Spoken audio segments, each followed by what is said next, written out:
see you? Why can't you see yourself as beautiful as I see you? So this is my life. Raising twins, living in the house I grew up in, and exploring the South, one ingredient at a time.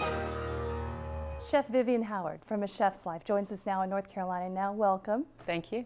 We are so excited about season 2, which is upcoming this Sunday, October 5th. And so many viewers, this has resonated with so many across the country. What do people say to you when they come up to you about the show? A lot of times people say, oh my God, I feel like I know you, or they ask how my children are.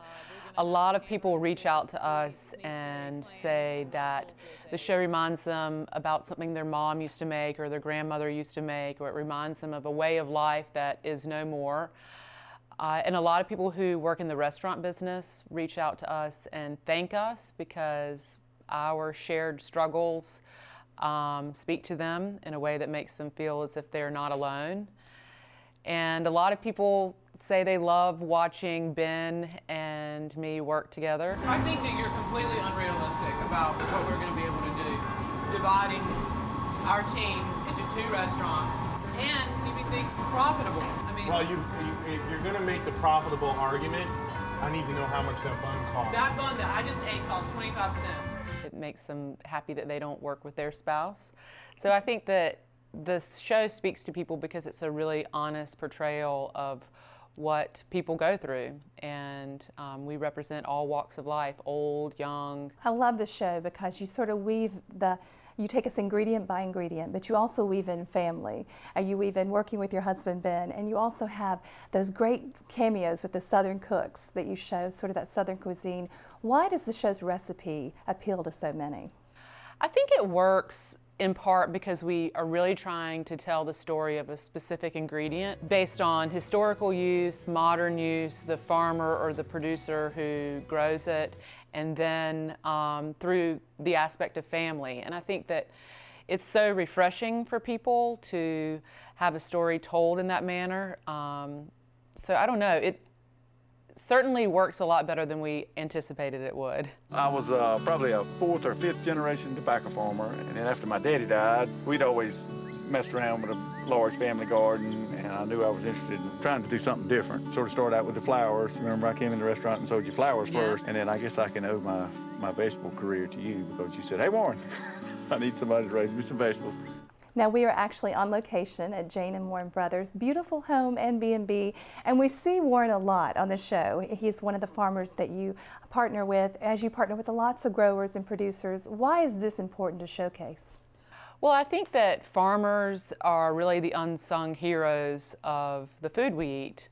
You know, chefs get a lot of attention, and farmers are often in the background, but they're responsible for a lot of the hard work that goes onto the plate. So I really like to celebrate them, exalt them, and learn from them. And Warren is a great organic farmer, and he and his wife are great friends of ours. So it's a fun working relationship.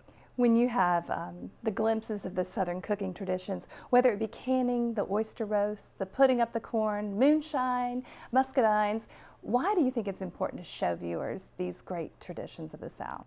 Well, that's really how the show came to be. I was really fixated on documenting some of these dying food traditions, and so we set out, Cynthia and I set out to kind of do that, and it grew into more. But I think it's important because a lot of these traditions are things that people used to do as a family, and because we don't do them anymore, a lot of that quality family time where we're sharing and working and producing is lost. And that's one thing that I've gotten out of the show personally, is that when my family, we come together to do these things like have an oyster roast or put up corn, we actually end up spending a lot of quality time together.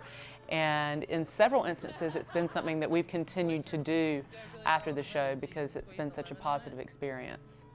In season 1, we saw you come back from a very devastating kitchen fire and reopen Chef and the Farmer. What new beginnings do we see for season 2? In season 2, we opened another restaurant. It's called the Boiler Room, and it's right across the street from Chef and the Farmer. It's an oyster and burger concept So you see us kind of go through the struggles of that. And then in the middle of season 2, I travel down to Oxford, Mississippi and cook a kind of career-defining lunch for 400 food writers and Southern food enthusiasts. And the show goes with me. And so you see a really accurate portrayal of what it is like behind the scenes of an event like that. And it was a lot of fun for me to watch, knowing that it's over and I don't have to do that again.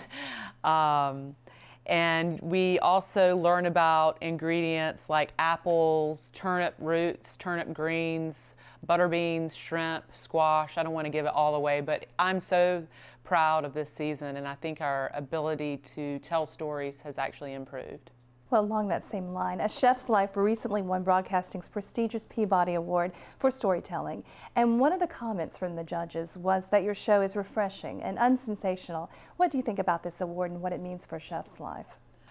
Well, we were blown away by it, honestly, because making the show was such a struggle, getting people on board, and it's very different, you know, the model of the show. So I think that the fact that the Peabodys recognized us was kind of like validation, and it said, okay, this is good, keep going.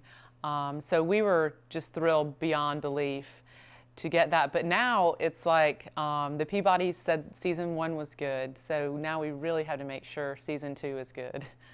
Now, how has your life changed since The Chef's Life, season 1? How's it changed in different ways? You know, not that much. You know, my parents don't really care. My kids definitely don't care.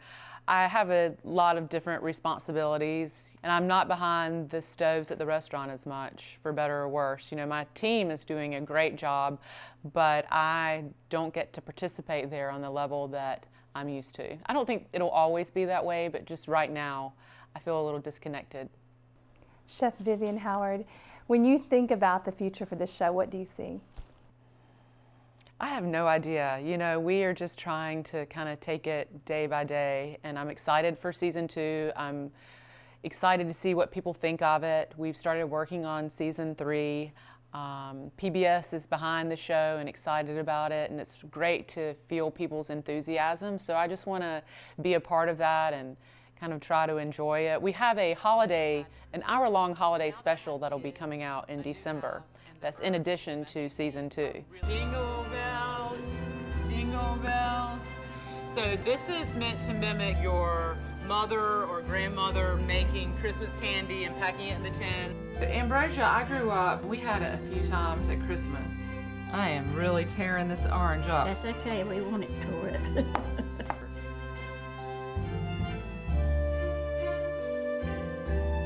I'm excited for that because I grew up watching Dolly Parton's Tennessee Country Christmas.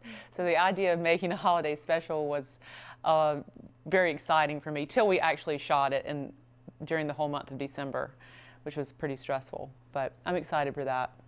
Well, the future looks bright, and the season premiere, can't wait for it to be at 7:30 p.m. this Sunday, October 5th on UNC-TV. Chef Vivian Howard, thank you so much for coming on North Carolina Now. Thank you for having me.